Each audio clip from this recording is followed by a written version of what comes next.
예수님이 왕 되시는 과정은 그분이 어떤 분인지를 보여주는 과정입니다.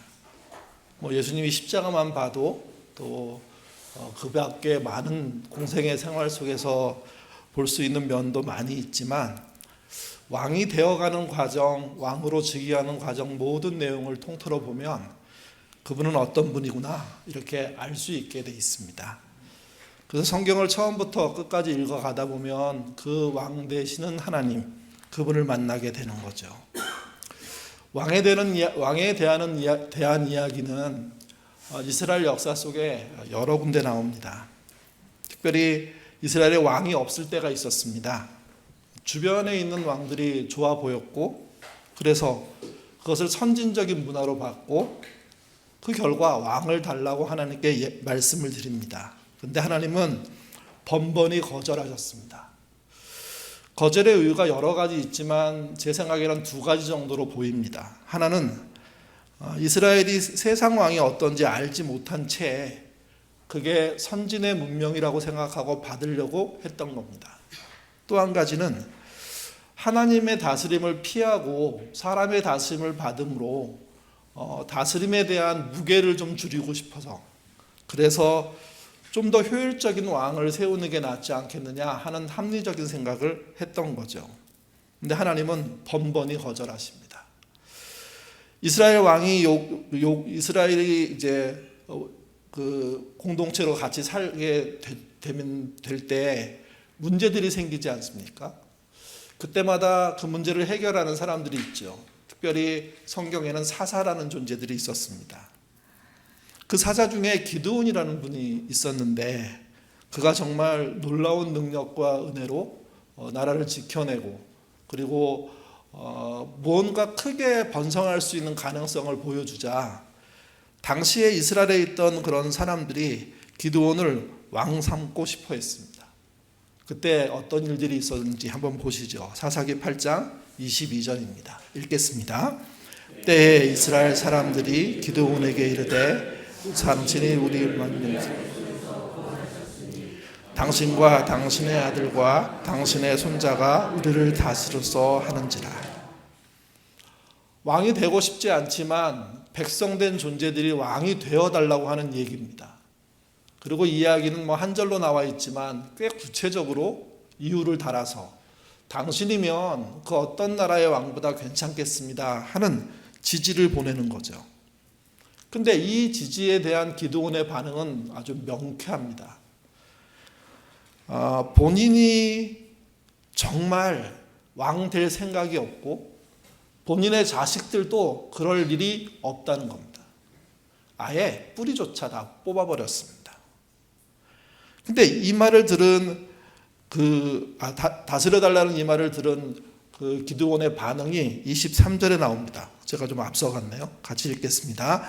기드온이 그들에게 이르되 내가 너희를 다스리지 아니하겠고 나의 아들도 너희를 다스리지 아니할 것이요 여호와께서 너희를 다스리리라. 기드온은 자기가 왕이 될지 못할 존재라는 걸 알고 있었던 것 같고요. 또 그가 부름받을 때를 보면 그렇게 배포가 큰 존재도 아니었습니다. 그래서 그는 명확하게 자신과 자기 아들에게는 그런 일이 없을 거다 하는 일로 모든 일을 정리해버립니다. 그러니까 이런 식으로 성경에 기록된 사건은 적겠지만 때가 될 때마다, 기회가 있을 때마다 이런 시도들은 있을 수밖에 없습니다. 왜? 왕이 있는 문화를 선진 문명으로 보고 있으니까. 그런데 기드온의 아들 중에 아비멜렉이란 아들이 있었는데 그 아들이 왕이 되고 싶어 합니다. 정상적인 방법의 왕이 아니라 세겜 족속과 결탁하고 비정상적인 방법으로 왕이 되려고 하죠. 그가 왕 되려는 욕심 때문에 기드온의 아들이 71명이었는데 70명을 죽이는, 그러니까 기드온의 모든 아들을 죽이는 그런 어처구니 없는 일들을 벌이기도 하고, 그때 얻은 힘으로 한 3년 정도 왕 비슷하게 지내기도 하다가 데베스 전투에 나갔다가 그만 여인이 던진 맷돌에 맞아서 죽습니다. 그러니까 비참하게 죽는 모습으로 끝이 나게 되죠. 그리고 성경의 역사 속에는 한 110년 동안 더 이상 왕들에 대한 이야기가 없다가, 물론 없었던 건 아니고 기록이 없다는 뜻입니다.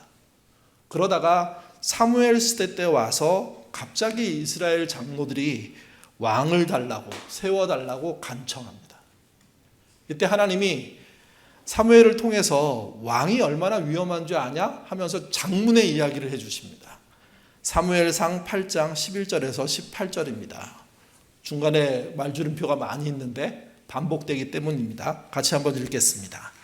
그가 너희 아들들을 데려다가 그의 병거와 말을 억압하게 하리니 그들이 그 병거 앞에서 달릴 것이며 아들들을 천부장과 50부장으로 삼을 것이며 딸들을 데려다가 향료 만드는 자와 요리하는 자와 떡 굽는 자로 삼을 것이며 밭과 포도원과 감원원에서 제일 좋은 것을 가져다가 자기의 신하들에게 줄 것이며 너희의 곡식과 포도원 소년의 11조를 노비와 가장 아름다운 소녀를 나귀를 양떼의 10분의 1을 거두어 가리니 너희가 그 종이 될 것이라. 그날에 너희는 너희가 택한 왕으로 말미암아 부르짖되 그 나라의 여호와께서 너희에게 응답하지 아니하시리라. 금방 읽은 말씀은 하나님이 이스라엘에게 왕을 주고 싶은 겁니까? 안 주고 싶은 겁니까? 절대로 안 된다고 지금 설득하고 있는 겁니다. 근데 마치 하나님이 이 설득을 하고 난 다음에도 버티고 있는 이스라엘을 보고 결국은 왕을 주게 하십니다. 그렇게 해서 세워진 왕이 사울입니다. 이스라엘의 첫 번째 왕이죠. 사울은 선량했고 외모도 출중했고 겸손했습니다.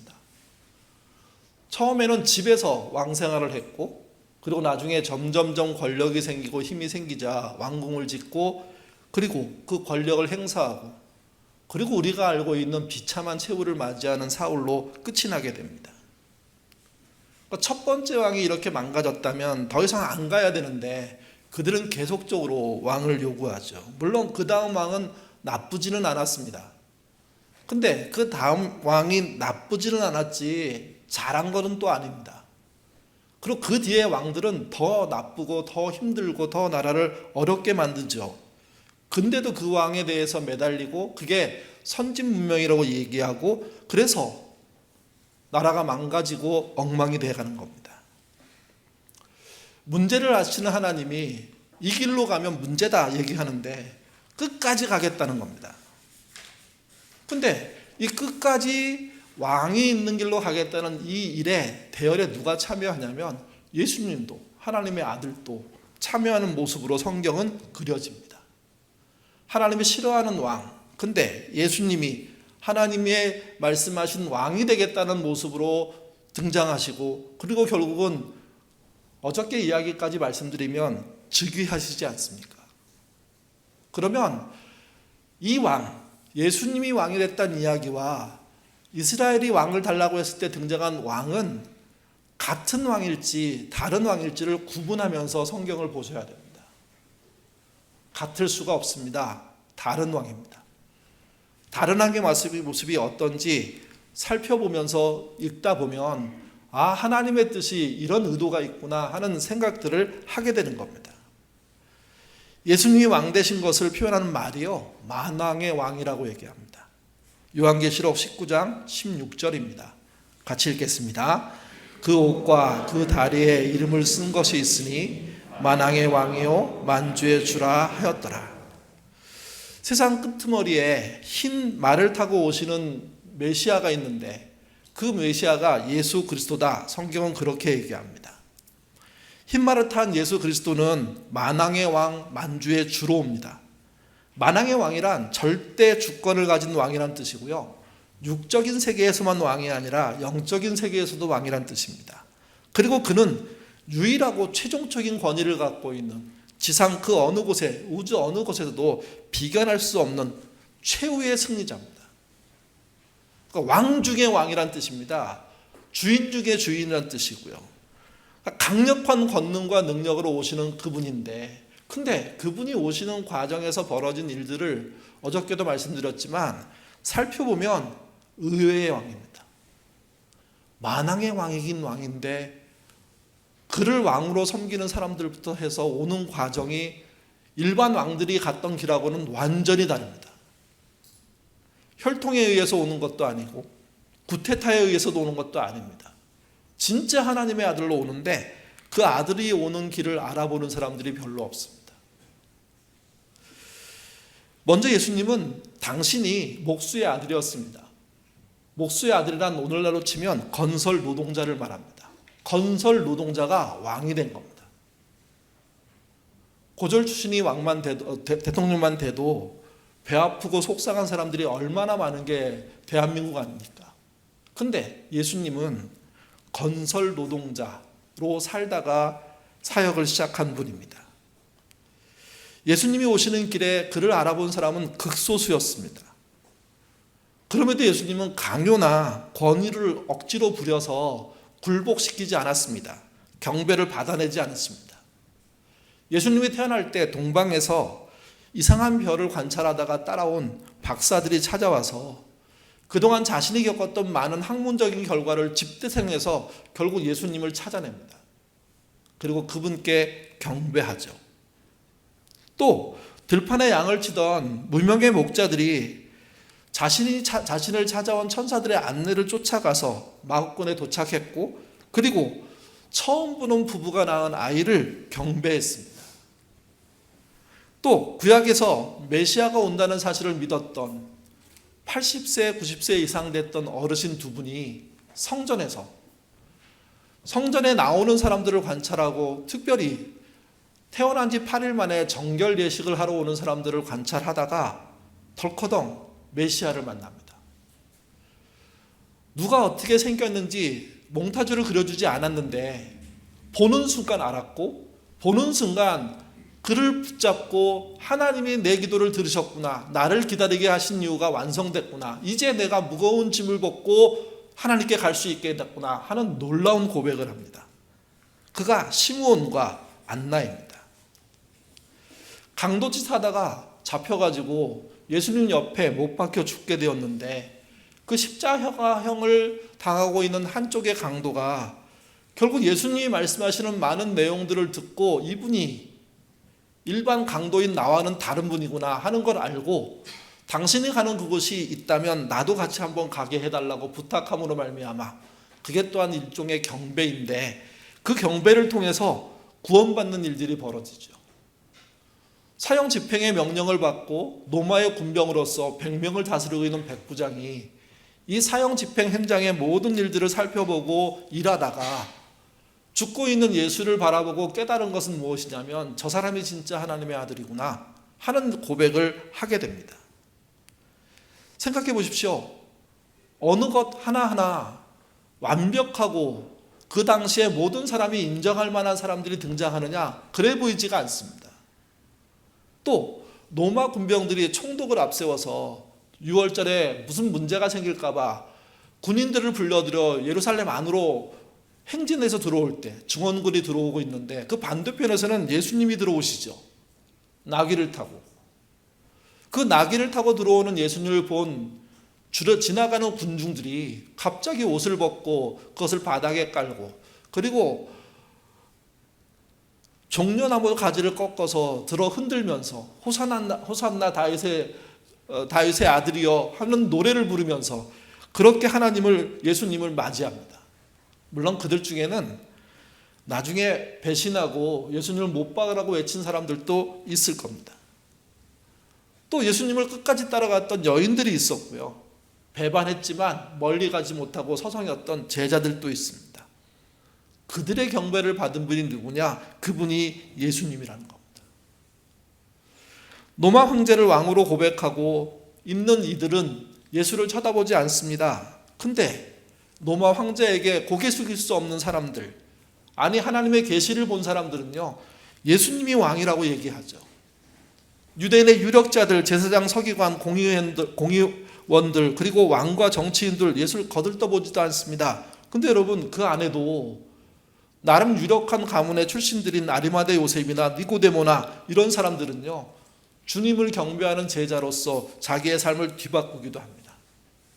사탄의 끊임없는 방해로 정치적으로 경제적으로 모함하고 있는 세계에서 주님은 왕이 되어가는 수순을 밟고 계신데, 이 왕이 되어가는 이 모든 과정은 세상의 상식에서 완전히 벗어나는 겁니다. 근데 그분이 만왕의 왕이라는 거죠. 이 만왕의 왕이라는 예고는 구약 성경 여러 곳에 나옵니다. 그 중에 가장 강력한 예고가 이사야서 53장 2절에서 6절에 있는 말씀입니다. 조금 긴데요. 같이 읽겠습니다. 그는 주 앞에서 자라나기를 연한 순과 같고 마른 땅에서 나온 뿌리 같아서 고운 모양이 없고 풍채도 없으니 우리가 보기에 흠모할 만한 아름다운 것이 없도다. 그는 멸시를 받아서 사람에게 버림받았고 간고를 많이 겪었으며 질고를 아는 자라. 마치 사람들이 그에게서 얼굴을 멸시를 당하였고 우리도 그를 귀히 여기지 아니하였도다. 그는 실로 우리의 질고를 지고 우리의 슬픔을 당하였거든 우리는 생각하기를 그는 징벌을 받아 하나님께 맞으며 고난을 당한다 하였도다. 그가 찔림은 우리의 허물 때문이요 그가 상함은 우리의 죄악 때문이라. 그가 징계를 받음으로 우리가 평화를 누리고 그가 채찍에 맞음으로 우리가 나음을 받았도다. 우리는 다 양 같아서 그릇 행하여 각자 제 길로 갔거늘 여호와께서는 우리 모두의 죄악을 그에게 지금까지 몇 가지 사절을 읽어봤는데 예수님은 어떤 왕이십니까? 만왕의 왕이라고 분명히 얘기했는데 가장 연약하고 볼품없는 만왕의 왕입니다. 멸시받고 버림받는 만왕의 왕입니다. 사람의 질고와 슬픔과 징벌과 고난과 찔림과 상함과 징계, 채찍에 맞는 만왕의 왕입니다. 모든 사람의 죄악을 감당하는 만왕의 왕이고 세상의 돈과 인간의 권력이 우상이 되는 그들에게는 안 보이는 왕입니다. 그러나 그렇지 못한 모든 사람들의 눈에는 갑자기 왕으로 보이는 그분, 세상에 없는 만왕의 왕입니다. 그 왕으로 그분이 오시는 겁니다. 그렇다면 우리가 그의 백성이라고 얘기하는 신자들인데 우리는 어떤 백성이 되어야 될까요? 만왕의 왕으로 오신 그분이 지금 짧지만 어떤 모습으로 왔고 어떤 태도로 일하고 계신지를 보여줬다면 우리는 그 만왕의 왕을 믿으니까 그의 백성이고, 그러면 그의 백성은 어떤 모습이야 하는 그런 결과가 나올 수밖에 없습니다. 오늘 본문은 만왕의 왕이 되신 예수님께 어떻게 믿음 생활을 하는지를 보여주는 아주 짧은 이야기입니다. 베드로서 1장인데요. 베드로는 예수님의 수제자로 알려져 있죠. 그가 얘기한 만왕의 왕을 믿는 믿음은 이런 겁니다. 같이 보시죠. 5절부터 7절입니다.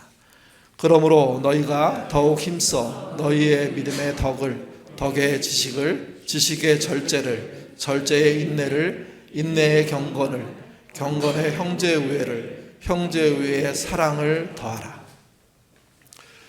5절의 이야기가 5, 6절의 이야기가 마치 뭔가 연속적으로 분열하듯이 또는 막 확장하듯이 폭발하듯이 표현된 이 표현의 바로 앞절이 4절인데요. 4절은 이걸 뭐라고 표현하냐면 신성한 성품이라고 표현했습니다. 옛날 한글 번역에는 신의 성품이라고 표현했죠. 그러니까 신의 품성과 형상의 내용을 갖고 있는 성품인데 그 성품을 5절부터 7절이 이렇게 표현한 겁니다. 믿음의 덕을 쌓는 것이고, 덕의 지식을 쌓는 것이고, 지식의 절제를 쌓는 것이고, 절제의 인내를, 인내의 경건을, 경건의 형제 우애를, 형제 우애의 사랑을 더하는 겁니다. 수학 해본 지 오래되셨겠지만 이건 뭐 수학도 아니고 산수니까 제곱이라는 걸 아실 겁니다. 제곱은 큰 숫자를 2번 곱하는 거잖아요. 제곱이 쓰여 있으면. 그러니까 1에 1을 곱하면 1이지만 2에 2를 곱하면 4입니다. 3에 3을 곱하면 9입니다. 7에 7을 곱하면요 49입니다.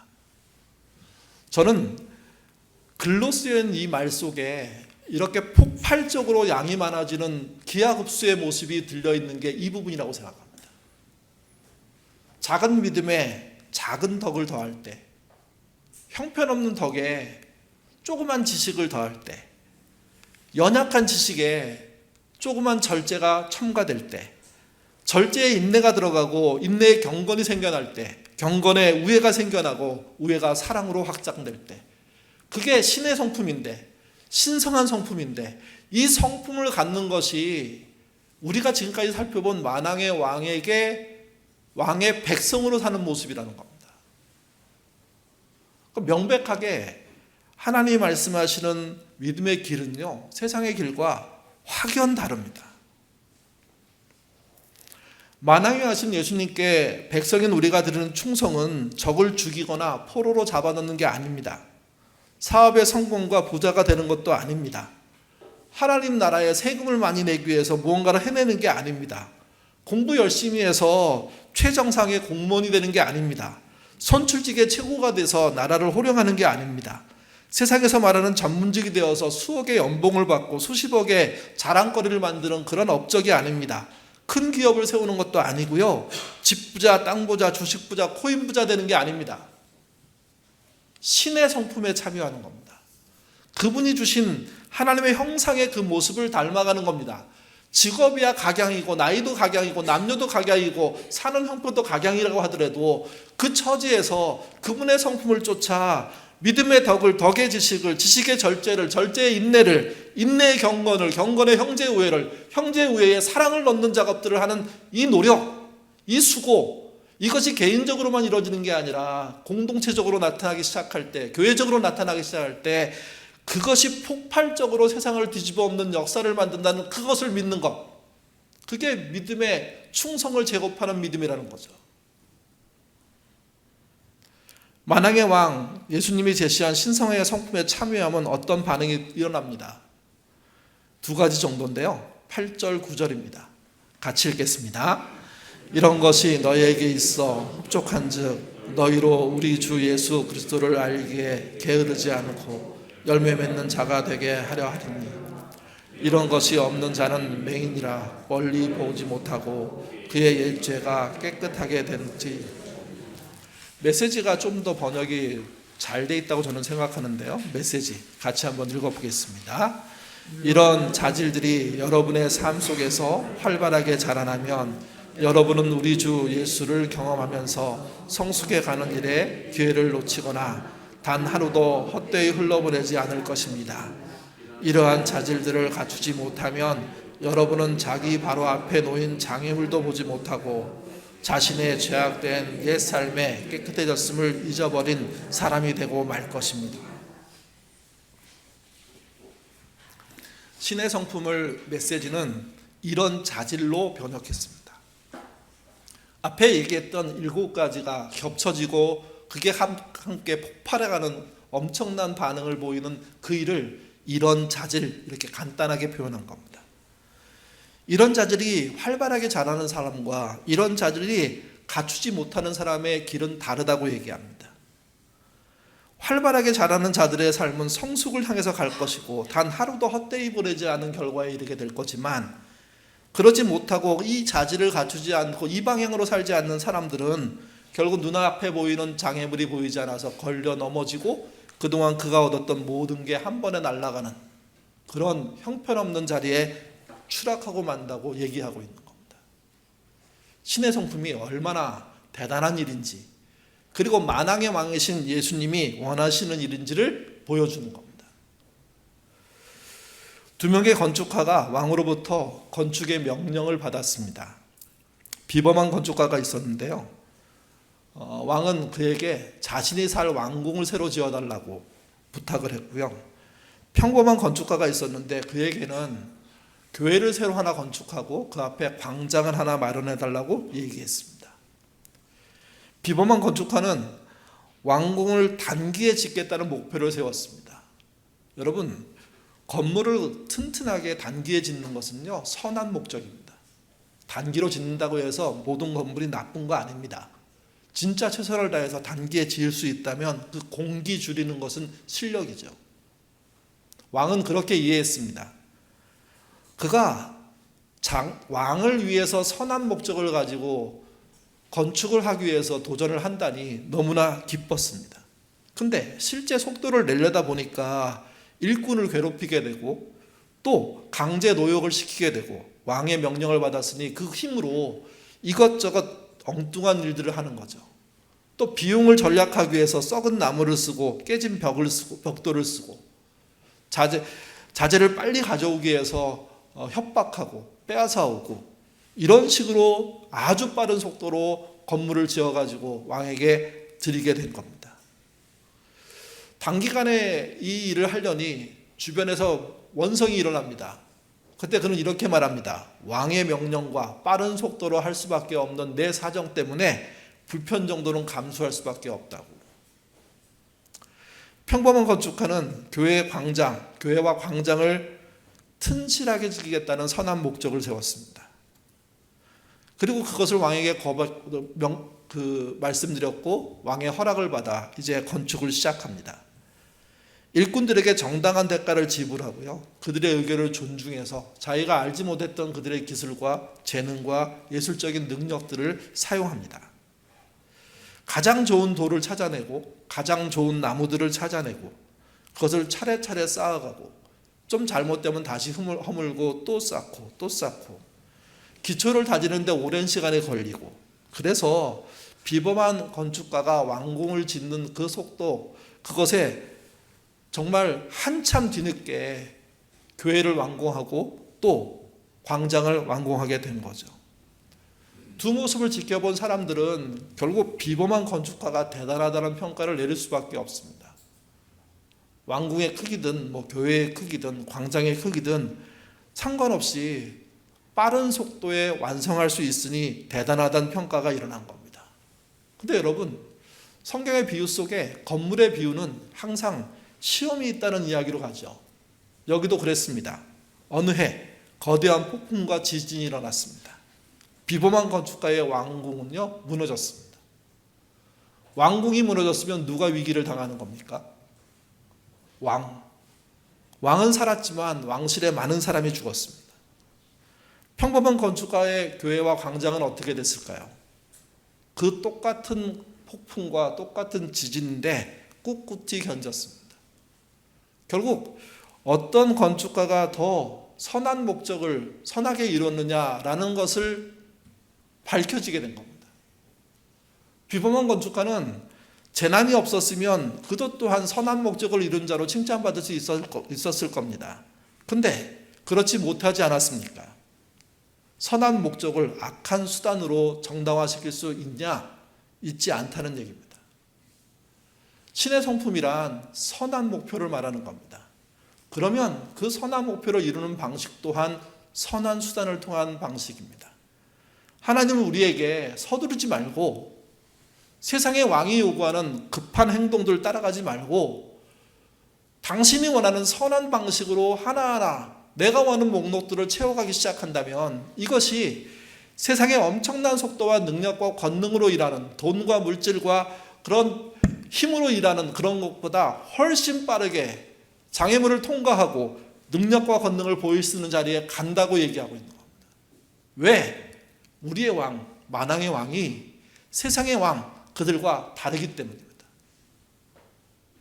그분의 그 다름을 믿는 게 신앙입니다. 그리고 그분이 다른 길로 가자고 하니까 가는 게 신앙인 겁니다. 베드로후서는 그것을 신의 성품이라고 얘기한 겁니다. 신과 닮아가는 성품으로 커가는 백성이 진짜 백성이지 신과 다른 성품으로 성공하는 사람이 진짜 신앙이 아니라고 얘기하는 거죠. 그래서 신자의 삶이 쉬워 보이지 않습니다. 신의 성품을 뭐라고 표현했는지 기억하십시오.